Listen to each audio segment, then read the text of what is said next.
So in this video, we'll be giving a guide on how to get our hands on the mounts that are arriving next week when the Horrific Visions returns. To kick things off, we'll be talking about 2 mounts that we can get by interacting with stuff inside of the Horrific Visions. These are going to be the male Muncher, which is a returning mount from the last time we had the Visions, and the nesting Swarmite. Both of them do have a 100% drop chance, meaning they're guaranteed. However, spawning them is where the difficulty comes in since they both have a below 2% spawn rate.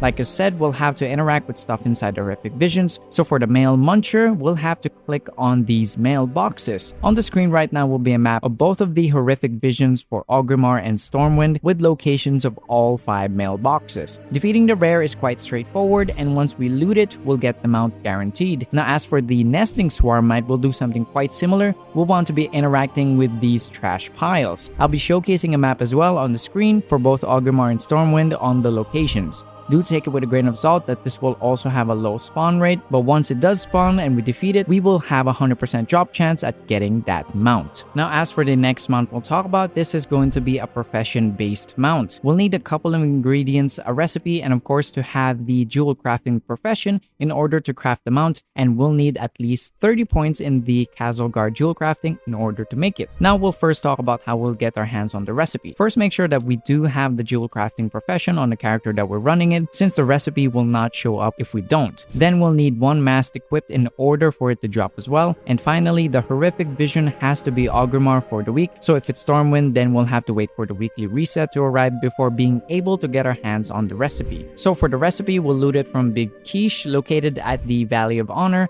by the Jewelcrafting building. Next up, we'll need our hands on the Voidbound Orb of Mystery, which will also loot from Big Quiche. Next, we'll need a single unusual gem, which will only loot when Stormwind is in the weekly rotation. We'll get it after we complete the Stormwind run with at least 1 mask active, and we'll have to defeat Valeria, who's in Old Town. Next up, we'll need 20 Shadow-infused Onyx, which will simply loot from the chests given at the end of a Horrific Vision run with at least 1 mask equipped. Lastly, we'll need 4 of these Black Blood-infused bars, which are only found in 2 areas. One in Orgrimmar by this altar by the Valley of Wisdom, and another at this anvil by the blacksmithing area in the Dwarven district at Stormwind. Since we can only collect 1 bar per run, it'll take us at least 4 runs in order to get all 4 bars. With that in mind, it'll take us at least a week in order to get all the ingredients, but once we have it all, we'll just have to craft it in order to have the Panther for ourselves. Now for the next mount we'll talk about, this is going to be the Corruption of the Aspects, which can be bought by the vendor just to the left side of the portal. There is a requirement though, other than the steep 40,000 mementos, which is the warband currency we'll get from doing visions.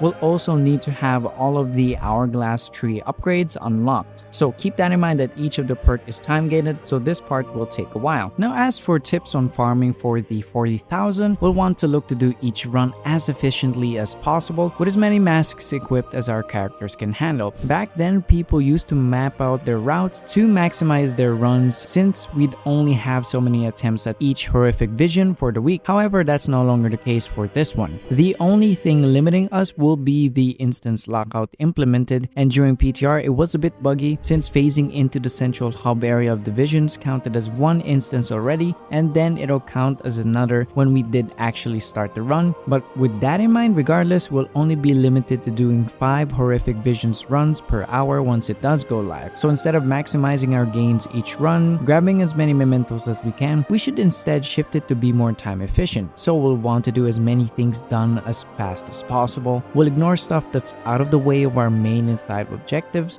of course picking up any of the chests or crystals along the way for completing our run. For the next month we'll talk about, this is going to be the Black Serpent of Ny'alothan as well as the Ny'alothan Shadow Worm. For the Black Serpent, we'll receive it after completing the meta achievement through the Depths of Visions, which will require us to complete all of these side objectives and defeat the final boss for both Orgrimmar and Stormwind while we have 5 or more masks equipped. Additionally, we'll also need to purchase 13 Echoes of Ny'alothan. Essentially, we'll need to have bought enough of them to research all of the perks. Finally, for the Shadow Worm mount, we'll need to get the achievement Mastering the Visions, which requires us to complete all side objectives and beat the final boss for both Stormwind and Orgrimmar with 8 faces masked equipped. Now for the next mounts we'll talk about, these are going to be tied to what version of the visions are currently running for the week. So for this one, we'll talk about the 2 mounts that we can get only if Orgrimmar is the current week for the horrific visions. First, we're going to talk about the mount, the Void Scarred Packmother. In order to get our hands on this mount, we need to make sure that we have 1 mask equipped at least. Then we'll want to pick up 2 items first before being eligible to spawn the boss that drops the mount. So the first item is going to be the Bag of Tack, which we'll find in the Valley of Wisdom by the building just behind this hulking beast elite NPC. Then we'll want to pick up this saddle, which we'll only find inside of the auction house by the Valley of Honor. So we'll go inside of that auction house and find the saddle by the right hand side. Once we have both of the items, we'll want to head back to the drag and go to the leatherworking shop. Inside, we'll see this rug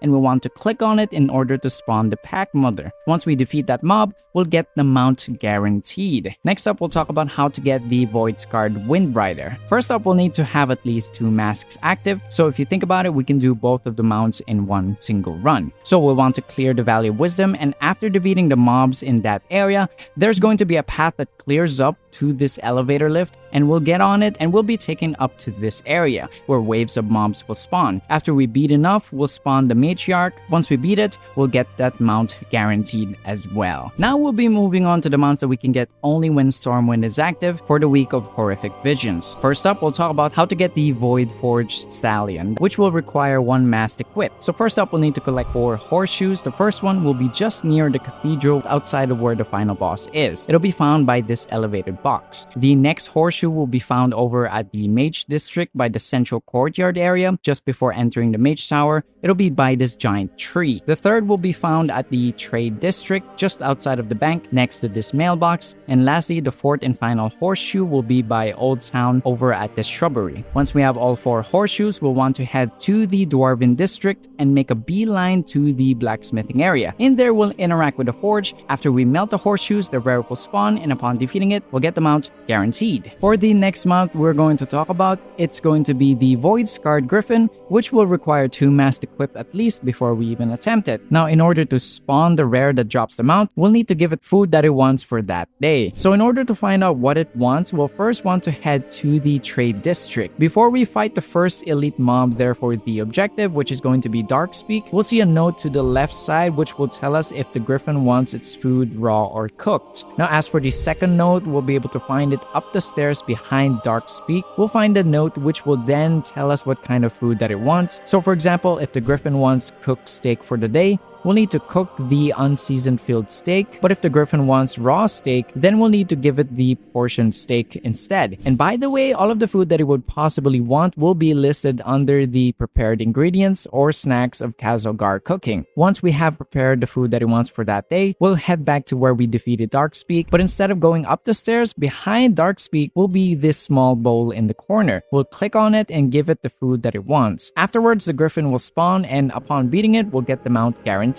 Now for the last mount we'll talk about, this is going to be the Voidfire Deathcycle. For this mount, it'll take over a week to get since we'll need materials from both Orgrimmar and Stormwind, but ideally we'll want to start with the Stormwind first since the first step requires us to find the bike at the Dwarven District. So we'll want to enter with at least 1 mask on and head to the Dwarven District. In there we'll find the bike by this wooden podium. Now keep in mind that in order to actually successfully do this first step, we'll want to keep the bike alive by whittling its HP down. We don't want to nuke the bike since it'll destroy it and make it so we'll fail this first step right away. So to prevent that, it'll be easier to simply land auto attacks until its life it's around the 30% area. Then we'll just want to keep auto attacking and then canceling just to probe at it. If done successfully, we'll see the rider jump up in the air and launch the bike or propel it forward, and then we'll be able to beat the rider. Once we defeat the rider Hymar, we'll head on over to where the bike is and interact with it. We'll be given the option to take the bike out with us, so we'll click that, and once we finish the vision run, we'll be able to see the bike right outside on the far left side away from the vendors and the portal. Now we'll move to step 2, which is repairing the bike and gathering the necessary components and ingredients. To do this, we'll need quite a few components that we can get from doing horrific visions. Some of the materials will be from old content like Mr. Pandaria or Wrath of the Lich King, but once we have it all, we'll be able to repair the bike and finally have it as our own mount. So depending on what city is currently active for the visions, Orgrimmar or Stormwind, will always want to do these runs with at least one masked equip in order to get any of the components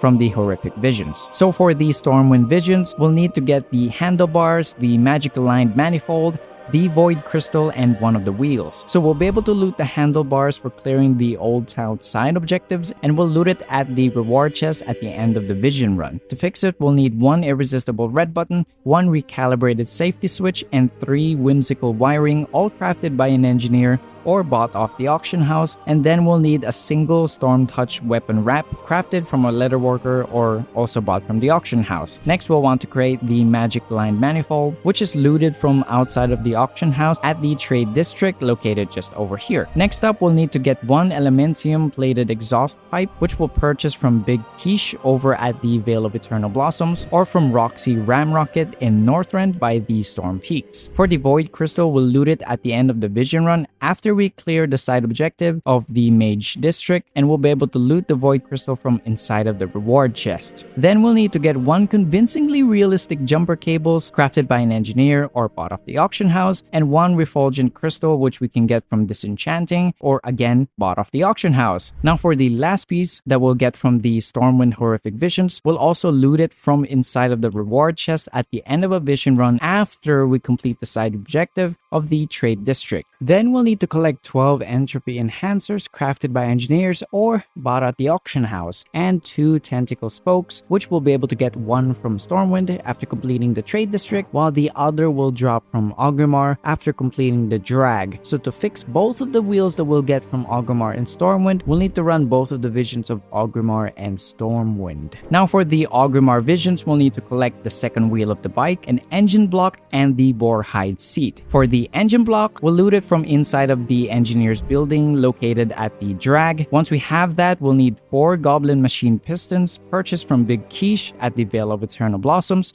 or from Roxy Ramrocket at the Storm Peaks. For the second wheel of the bike, we'll loot it from the reward chest at the end of the vision run after we clear the Valley of Spirit side objectives. Next up is going to be the boar hide seat, which we'll be able to get from completing the Valley of Honor side objectives. And to fix it, we'll need 5 weaver cloth spell threads, which are crafted by Kazugara tailors, or we can buy it from the auction house. You got it. Once we have all of the parts repaired, we'll finally interact with the bike once again, located to the left side of the entrance of the horrific visions. We'll insert each of the component part, and finally we'll be able to get our hands on the mount after we put it all together. But that's about it for the video. That's all of the mounts that we can get from the horrific visions, as well as how we can get them. Hopefully this guide was helpful. Do leave a like and subscribe if you'd like to stay up to date on our latest content.